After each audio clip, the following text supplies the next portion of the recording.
Hello, welcome back to the channel. My name is Lisa Elvin Stoltari, and I am a genealogist and, yes, a passionate traveler. Over the last few years, I've been featuring each fille du roi or king's daughters and getting to know their stories a little bit better. There are over 700 of them. We're now on episode 195. We have come such a long way.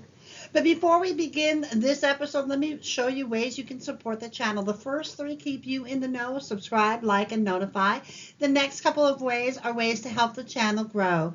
We have coffee, and we have Patreon, and we also have Super Thanks, which is something that YouTube permits us to do now that I've reached over 1,000 subscribers. Thank you so much. So with that being said, let's get started and get to know our fille du roi of this episode. And so we come to episode 195, Marie Chretien.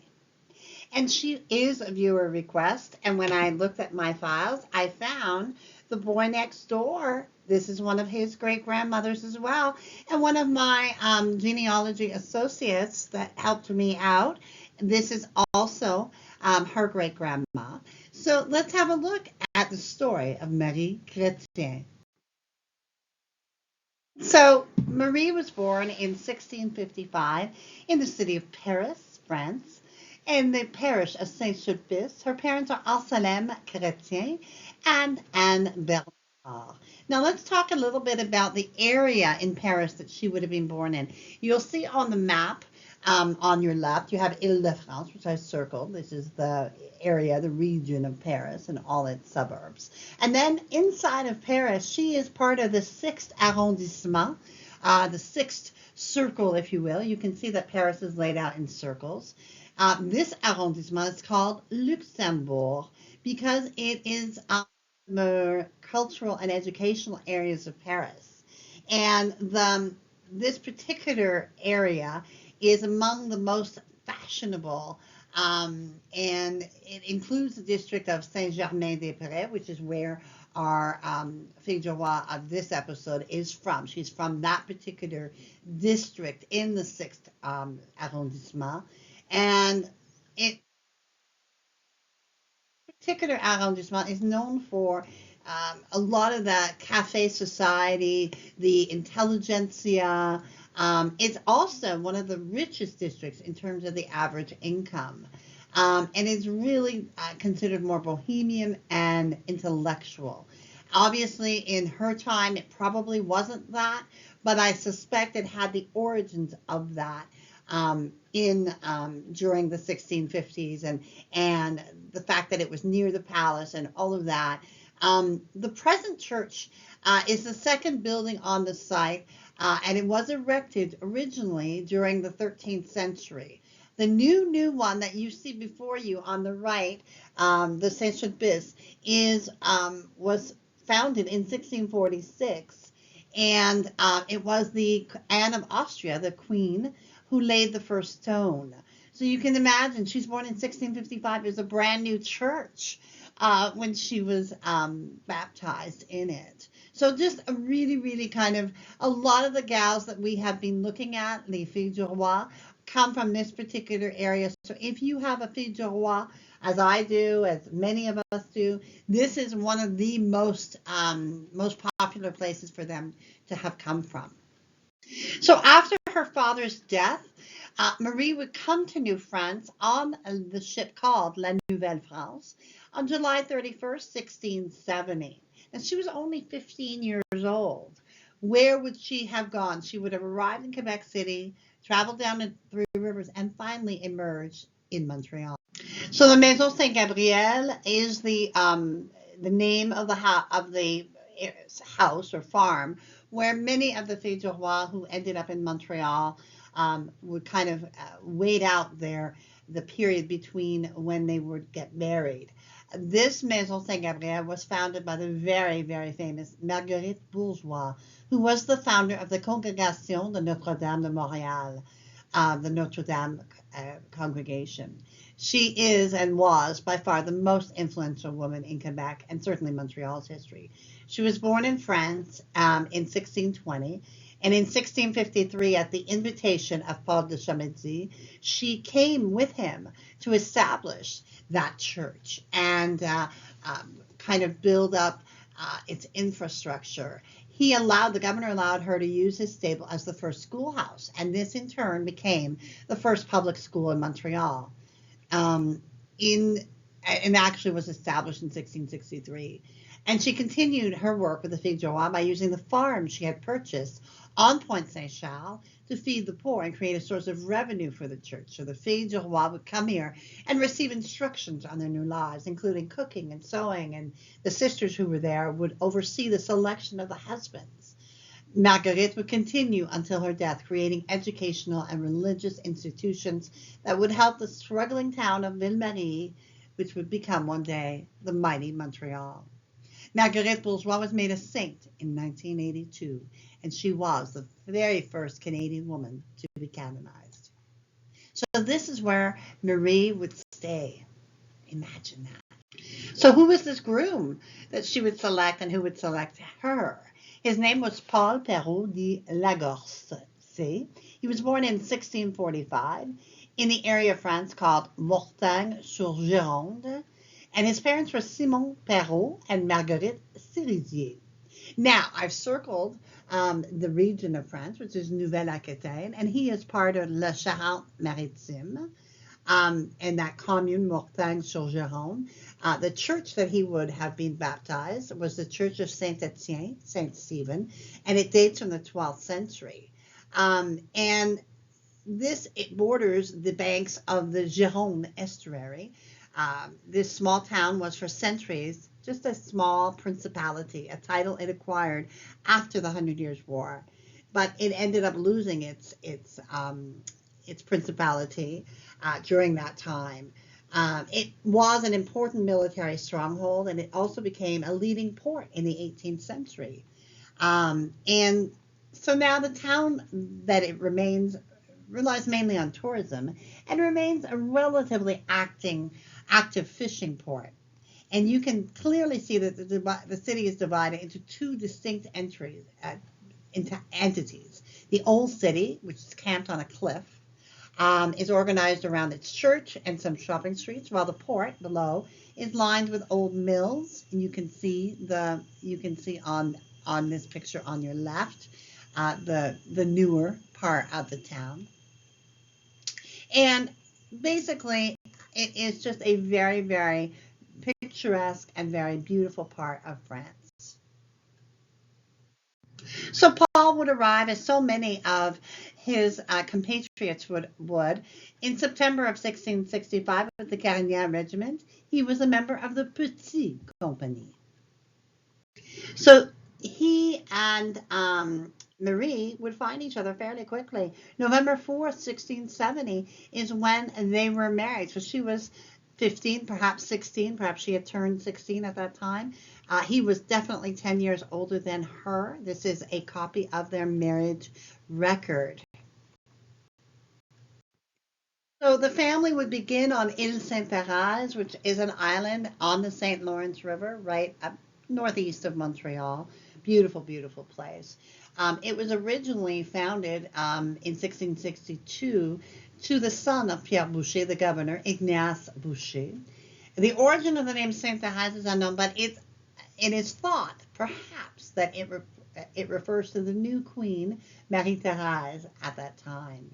And Pierre Boucher mentions the island in his pamphlet of 1664, and the island remains uninhabited by French settlers until 1667, when a man named Michel Duguay de Boisbriand obtained permission to settle on the island and became its first historic occupant. Those of you familiar with Montreal and the surroundings know that there is a suburb called Boisbriand, and obviously named after him. So he would have invited, people that he knew to come and settle here. By 1672, Jean Talon conceded to Boisbriand the seigneurie of Ile Sainte-Thérèse. And so this became, he was mainly occupied with his military career. He alternated between Boisbriand, which was his land, and Sainte-Thérèse. And so he would definitely be kind of an absentee landlord, but definitely the family of Paul and Marie would come here and settle for a time, and definitely were part of that beginning colonization. So by 1681, they are found in Repentigny, and Repentigny is founded in 1670 by Jean-Baptiste Le Gardeur, son of the Seigneur Pierre Le Gardeur. And during the town's first 250 years, Repentigny was only inhabited by 1677. There was only about 30 inhabitants. I have included a link which you can click on to see the origins of the very first pioneers, of which Peru is one of them. It was only in 2002 when the Repentigny merged with the city of Le Gardeur, where the city's area doubled in size, and can you imagine the population grew by 70%? So amazing, amazing. So let's have a look at the children that they had.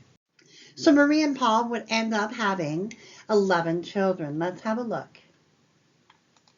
We have Marie, who married Jacques Cousin and had 3 children, one of whom made it to adulthood. She then married François Desnoyers and had 3 children, one of whom also made it to adulthood. Pierre Paul would pass away at 10 years of age. Paul would marry Marie-Madeleine Leveillé de Montalbon and have 6 children, 4 of whom would make it. François would not marry, but did have a natural child with Françoise Feuilleton, who survived. So I'd love to know if you have any kind of a link to François. Anne would marry Louis-Joseph Chapelain and have 11 children, 6 of whom made it to adulthood. Joseph's mother was Eleanor Mouillard, who we featured in episode 153. Marianne would marry Nicolas Paquet and have 8 children, 7 of whom would make it. Irénée would not survive infancy. Jean would die at 23 without children. Louis would pass away in infancy. Jacques would marry Marie-Madeleine Paquet and have 12 children, 6 of whom would make it. Marie-Françoise would die in infancy. One of the things that's really interesting about Paul and Marie is that they weren't afraid of moving around. And in 1692, they actually moved to Deschambault or Grondin, and they sold land, they acquired land. And so this was part of what Paul was all about during the later part. And Grondin Deschambault is halfway between Quebec City and Three Rivers, Trois-Rivières. It is located on the north shore of the St. Lawrence River. The name Grondin was named by Samuel Champlain himself. Grondin is from the French verb gronder, meaning to rumble or roar, which is the large number of pebbles which are in front, which means that when it's windy, the waters made a great noise. And so the windmill at Gagne is one of the oldest surviving ones in the province of Quebec, and it was built in 1674 and served as a flour mill for the first 200 or so years, and then became a lighthouse from 1812, which I'm thinking is part of the War of 1812 defense to 1967. You can visit this windmill as it's now a historical site. I'm always amazed when something my ancestors would have looked at is still present, somehow mystically. I think it bridges the years between them and I to be looking at the very same object. So they were kind of, establishing themselves in this area of Grondin Deschambault. So Paul would leave first. On September 19, 1712, he was visiting Sorel, we believe, on business, and he died suddenly there and was buried there as well. He would have been about 67 years old. At the time of his death, he and Marie would have been married an astonishing 42 years. Marie would rest in peace at last on November 30th, 1733. She would outlive Paul by 21 years, dying herself at the age of 78. She would die at Deschambault. And by 1729, which she actually outlived that particular survey, 1729, there were 59 descendants. So she actually would have been able to see her descendants. That's just amazing to me. Luckily, we have more information about Paul Peru. It is found through the book, Our French Canadian Ancestors, Thomas J. Laforêt, and have a look. It's volume 5. But the Facebook group, Our Free French Canadian Ancestors, which is phenomenal, actually has the downloadable file for you to read. So please have a look. I've noted the address for you. So click on that, ask to be a member, and you should be able to read and download the information on your ancestor. And yes, Marie Chretien is featured in Les Filles du Roi from the Seigneurie de Repentigny. This is further research for you. There's a whole profile on her. I've provided the links. I actually own this Kindle edition or the ebook. Absolutely fascinating. I would encourage you to make certain that you have all the volumes. Really, really, it is in French. But very easy to translate and that sort of thing. So I would definitely get that if this is something that you want to explore a little bit more.